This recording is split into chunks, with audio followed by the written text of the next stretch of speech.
অন্তর পরিষ্কার করার দুটি আমল শুনব। অন্তর পরিষ্কার করার দুটি আমল শুআবুল ঈমান নামক কিতাবের 2014 নম্বর হাদিস।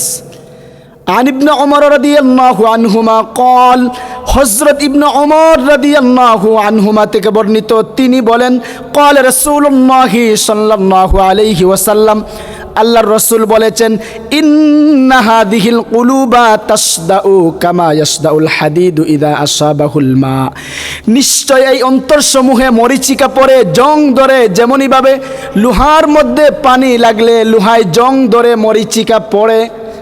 কিলা ইয়া রাসূলুল্লাহ ওয়া মা জিলাউহা, একজন সাহাবী নবীজিকে প্রশ্ন করল, হে আল্লাহর রাসূল, এই জং পরিষ্কার করার উপায় কি, মাধ্যম কি?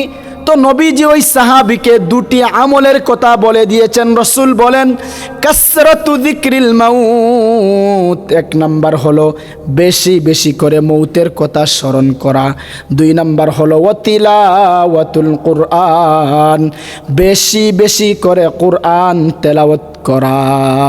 তো অন্তর পরিষ্কার করার দুটি আমল শুনলাম।